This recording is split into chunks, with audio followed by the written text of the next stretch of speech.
विचार सरकार ने शिक्षा विभाग के जो बिंदु थे, शिक्षा विभाग के बिंदुओं पर वार्ता की है। हमारा कहना है कि शिक्षा विभाग के केवल सवाल नहीं थे, और उसमें भी शिक्षा विभाग के जो सवाल हैं, जिसमें हम साफ साफ कहना चाहते हैं कि TRE 4 में एकल परीक्षा हर हालत में लागू करनी चाहिए, निगेटिव मार्किंग को हटाना चाहिए, और भी तमाम जो सवाल हैं, BPSC का सवाल, BSSC का सवाल, दरोगा भर्ती का सवाल, ड्रेसर का सवाल, इन तमाम सवालों को लेकर, संविदा वेटेज का सवाल, इन तमाम सवालों पर सरकार ने कोई आश्वासन नहीं दिया है। हम लोगों ने सरकार से कहा है कि मुख्यमंत्री जी वार्ता करें, हमारे प्रतिनिधिमंडल को बुला के मुख्यमंत्री वार्ता करें। वार्ता क्यों नहीं कर सकते मुख्यमंत्री? और निश्चित ही वार्ता का रास्ता अख्तियार करें। विद्यार्थी निश्चित तौर पर शांत होंगे, विद्यार्थी निश्चित तौर पर सरकार का सहयोग करेंगे। हम तो 9 दिन से अनशन पर बैठे हुए हैं, हमारी बातों को सुनने के लिए कोई तैयार नहीं है। हमारे साथियों का लगातार तबीयत खराब है, हमारे साथी अमन साथी हमारे भूख हड़ताल बैठते हुए उनका पानी चढ़ रहा है, लेकिन बावजूद हमारे आंदोलन में आए हुए हैं। आप सोचिए कि वार्ता अगर सरकार करती तो इस तरह की स्थिति नहीं होती। निश्चित तौर पर सरकार वार्ता से बच रही है, इस कारण यह आंदोलन यह ज़्यादा बढ़ते जा रहा है। प्रतिबंधित क्षेत्र है, यहाँ पे किसी भी तरीके का प्रदर्शन करना सही नहीं है।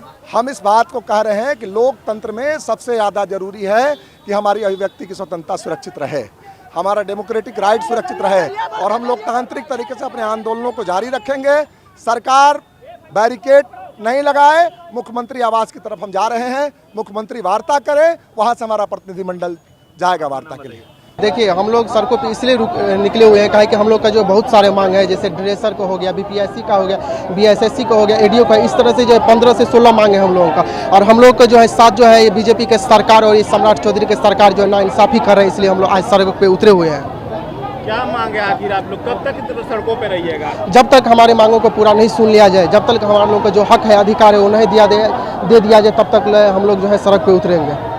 आप लोग आखिर क्या ऐसी मांग है जो सरकार पूरी कर देगी तो आप लोग आंदोलन छोड़ दीजिएगा? देखिए, हम लोग का BPSC का हो गया, ADO का हो गया, BSSC का हो गया, इस तरह से 15 मांग है, और 15 तरीका के जो है छात्र यहाँ पे आए हुआ है, तो एक साथ जो है 15 मांग बताना जो है नामुमकिन है। लेकिन हम लोग का 15 मांग है, जिससे लेकर गर्दंगी बाद में जो हम लोग आज है 10 रोज से जो है अनशन पे भी बैठे हुए हैं, लेकिन सरकार और ये मिथिलेश तिवारी शिक्षा मंत्री जो हम लोग का मांग सुनने का जो है काम नहीं कर रहे हैं। हमारा कॉल था कि 25 अगस्त को हम गांधी मैदान से निकलेंगे, और हमारी जो 15 सूत्री मांग है, जितने BP 17वीं सिविल सेवा परीक्षा रद्द करने, BSSC की 3 लंबित भर्ती उसको लागू करने, दरोगा भर्ती 99 उसके पूरी तरीके से परीक्षा रद्द करने, संविदा कर्मी, डोमिसाइल और तमाम ऐसे मुद्दे हैं, BTSC की, CSBC की, तमाम 15 सूत्री मांग को लेकर आज हम उतरे हैं। तो हम मांग करेंगे सरकार से कि आप वार्ता करें। निश्चित रूप से कल कॉल बुलाया गया था शिक्षा विभाग में, TRE 4 को लेकर जो मांग थी उसको सरकार पूरा करने की बात कर रही है, लेकिन गुपचुप तरीके से CDP को लागू किया है, जो किसी भी हाल में लागू नहीं होने देंगे। 1 कैंडिडेट 1 रिजल्ट, TRE 4 में 1 परीक्षा और निगेटिव मार्किंग हटे, इसकी बात होगी और इसकी बात होनी चाहिए। सरकार अगर बातचीत करना चाहती है तो बातचीत करे। जिस प्रकार से लाठीचार्ज हुआ है, प्रशासन द्वारा मुझे गिराया गया, मेरे ऊपर लाठीचार्ज हुआ है, बिल्कुल मुझे गिराया गया है, मुझे मेरे पैर में काफी चोटें आई है। तो हम यही बात करेंगे कि बिहार के लाखों युवाओं के भविष्य पर सवाल 3 है, पारदर्शिता, जवाबदेही और पेपर लीक। पूरे देश का जो नेक्सस बना हुआ है कि आए दिन छात्र सड़क पर उतरते हैं, बिल्कुल हम मांग करेंगे सरकार से कि आप वार्ता कीजिए। अगर आप बात नहीं करेंगे तो हम आए दिन, अभी पहला कॉल है, इसके बाद भी हम आगे बढ़ेंगे। अभी आप लोग जो है आगे बढ़ रहे हैं, रोका भी जा रहा है आप लोगों को, क्या कीजिएगा?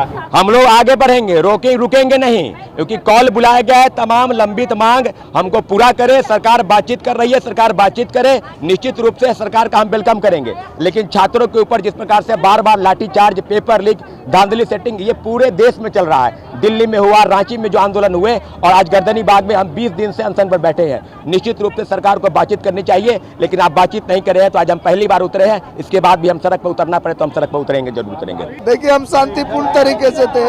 जब मैं यहाँ पहुँचा तो मैंने कहा कि साहब मैं 9 दिन से भूखा हूँ, ये भारत का संविधान है, मुझे शांतिपूर्ण प्रदर्शन करने का आज़ादी देता है। सबके हाथों में तिरंगा है, काला पट्टी है। मैंने कहा मुझे जाने दीजिए, उन्होंने कहा कि हम नहीं जाने देंगे। हम कहे मेरा अधिकार है, आपको जाने देना होगा। तो वो कहते हैं हम तुम्हारी औकात दिखा देंगे गांधी मैदान SHO में, और उसके बाद मुझे मारा। जब तक मैं जिंदा हूँ 15 मांग और गांधी मैदान के एसओचओ का निलंबन नहीं होगा तब तक मैं ये लड़ाई लड़ता रहूंगा। मैं मरूं या जियो उससे फर्क नहीं पड़ता है, मैं लड़ूंगा। माननीय सम्राट चौधरी हमारे मुख्यमंत्री, प्लीज गांधी मैदान एसओचओ का निलंबन जल्द और हमारी मांगों पर सुनवाई करें। हम लोगों को बिहार के मुखिया सम्राट चौधरी जी से मिलवाया जाए, इसलिए क्योंकि इन लोग छोटे छोटे पदाधिकारियों से वार्ता करवा देते हैं और बात खत्म हो जाता है। हमको अगर वार्ता करवाया जाए तो बाकायदा ऑफिशियल नोटिस जारी किया जाए, तब लोग जो है हम लोग धरना खत्म बोल रहे हैं कि आप लोग जो है प्रतिनिधि मंडल तैयार कीजिए, हम वार्ता करा देंगे। हमने अपने तरफ से बोला है कि सर हम लोग सिर्फ और सिर्फ सम्राट चौधरी जी से मिलेंगे। दूसरा ऑप्शन कि शिक्षा मंत्री से मिलवाया जाए। तीसरा हम लोग जब शिक्षा मंत्री ने बोला है अब कि देखिए, छात्रों से मैं मिलना चाहता हूँ, देखिए, जब छात्र आ रहे हैं मिलने के लिए, इसमें देखिए, तो क्यों बैरिकेड लगा के रोका क्या जा मांग रहा कर रहे है? हैं? क्यों आपका प्रशासन जो है हम लोगों पे हमारा मांग है कि बिहार में पारदर्शिता के साथ एग्जाम लिया जाए। जितने भी लंबित वैकेंसी है सभी का एग्जाम डेट जारी किया जाए। Subscribe to One India and never miss an update. Download the One India app now.